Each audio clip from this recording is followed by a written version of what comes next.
seminar, we request Madam DC to come and share a few words. Thank you.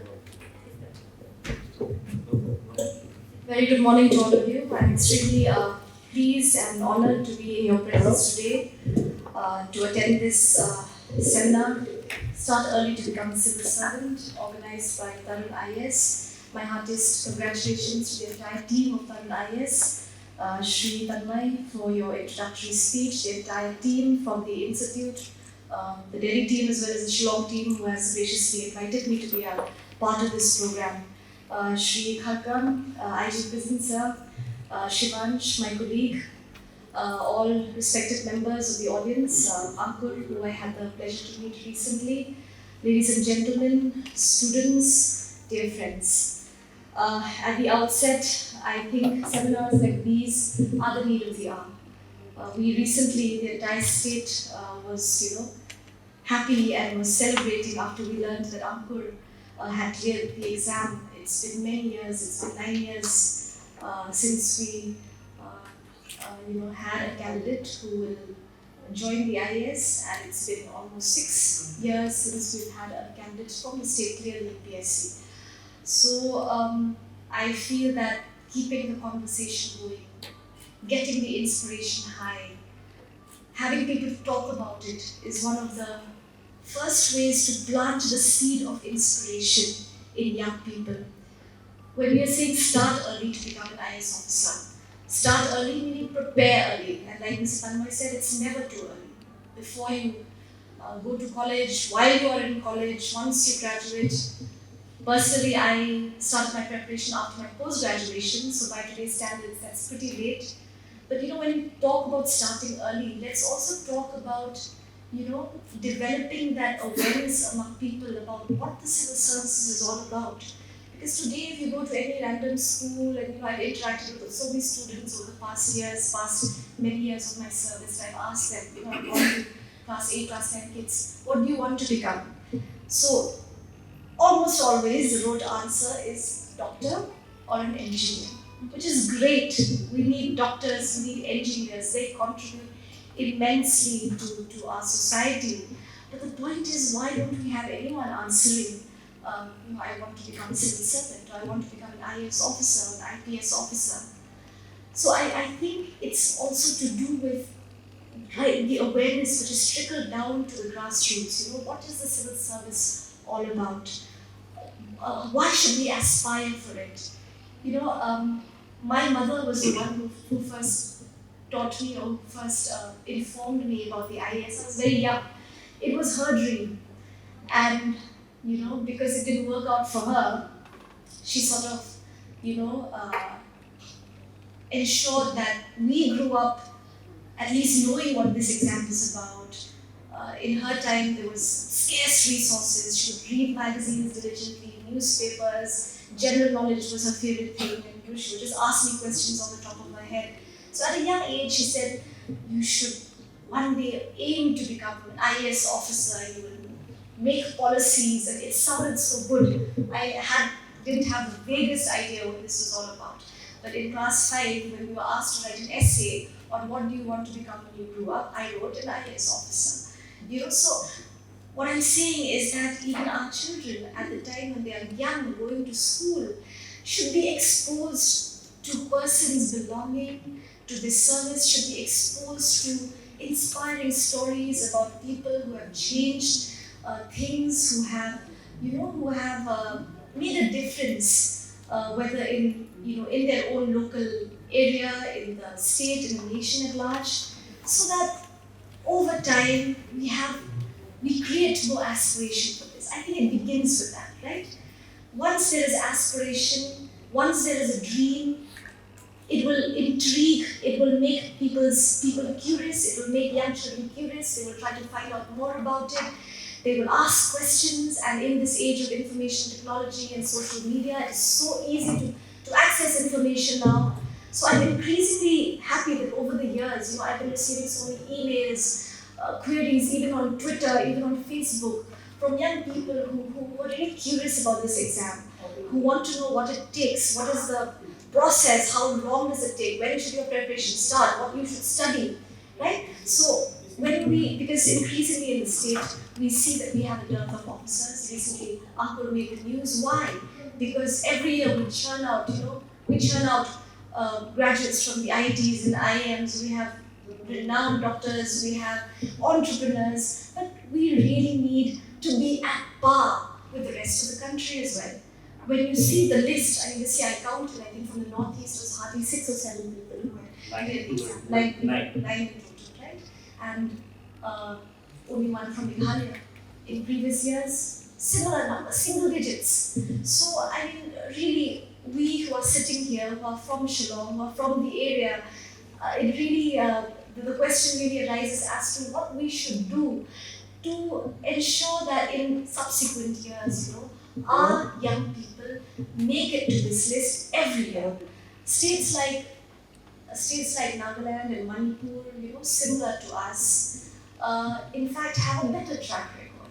And one of the things when I spoke with my colleagues from these cadres, when I spoke with my friends who were preparing with me during that time, they said that, for instance, in Nagaland, writing the NPSC, the Nagaland Public Services Commission exam, is a rite of passage for young children, for young students. So once you write that exam, you become attuned to the competitive nature of these exams. You start preparing for central exam, for staff selection, for other such things, and over time, the success rate accrues. Over time, the people who actually make the list will come up.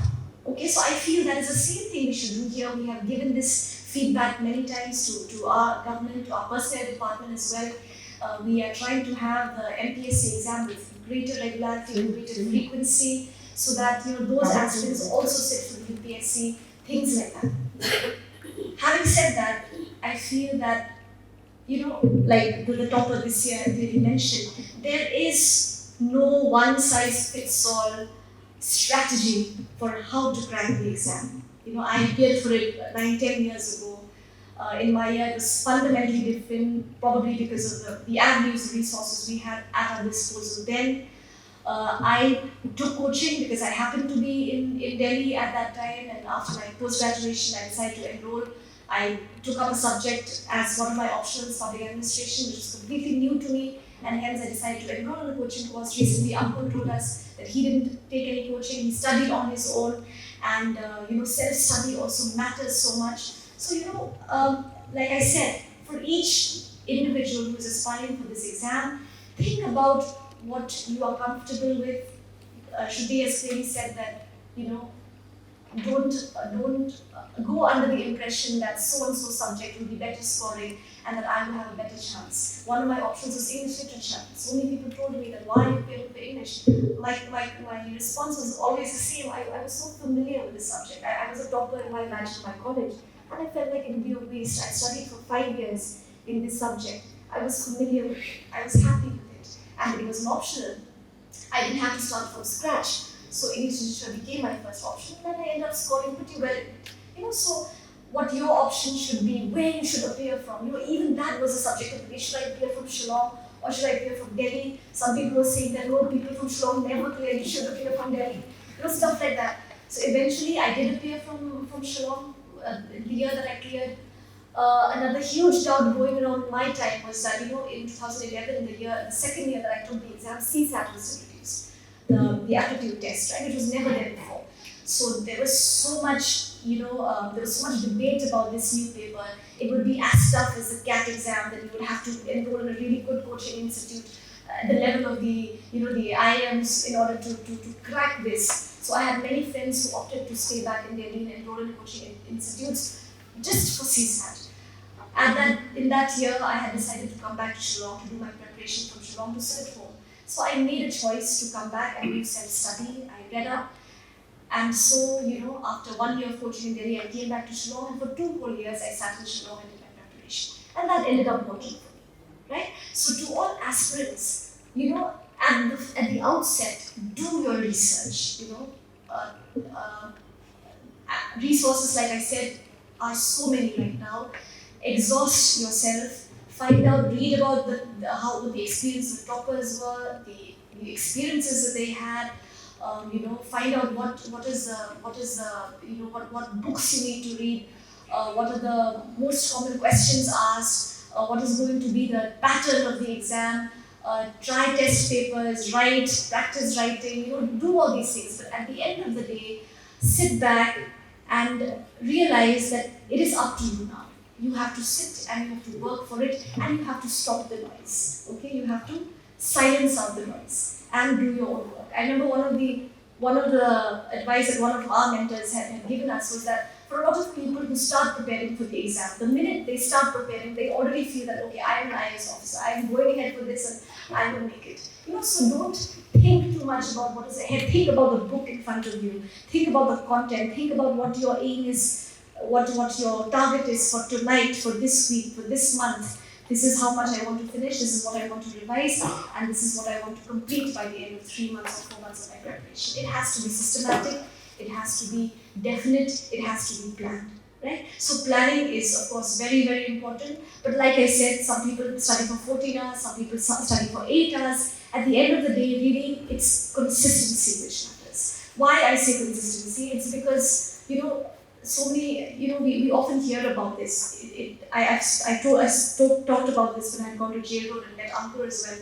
That, yes, intelligence is important. Yes, a knack or a flair for language, an aptitude for some of these things is important, but at the end of the day, it's also discipline which matters. It's tenacity, it's the grit, it's the determination, the ability to shut out the noise and go ahead. Right? So I don't want to make my talk too technical right now. Shivansh had appeared for the exam.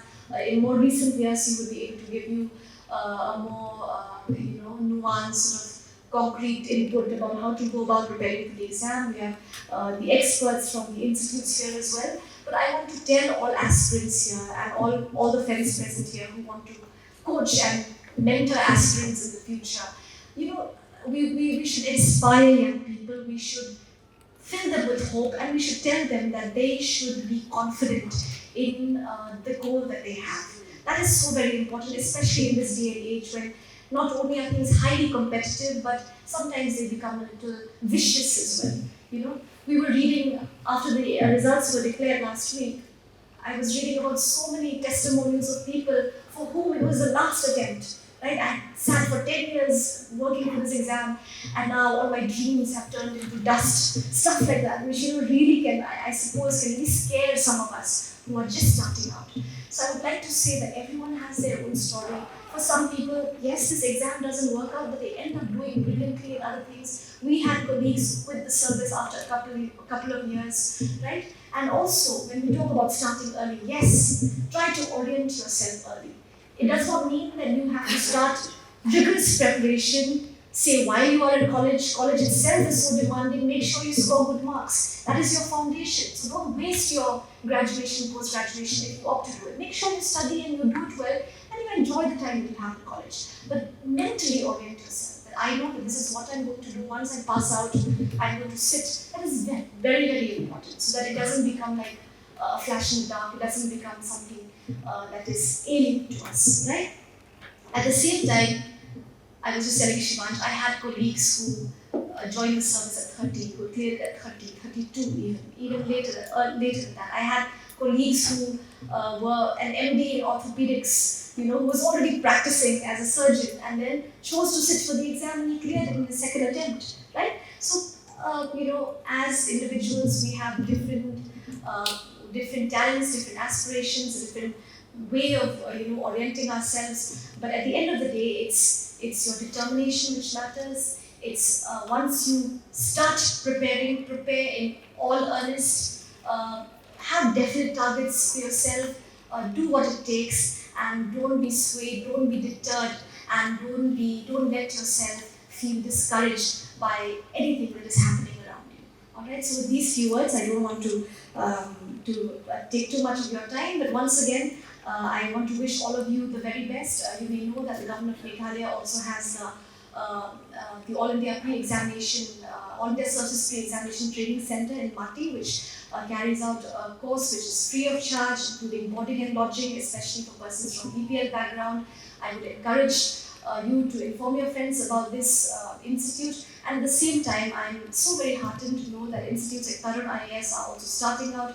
in the city of Shillong in the state of Meghalaya to group, to orient, to coach and to train young aspirants so that one day we will have many more anchors in the years to come in the state of Meghalaya who will be a service and a contribution to our state and our society at large. Thank you so much.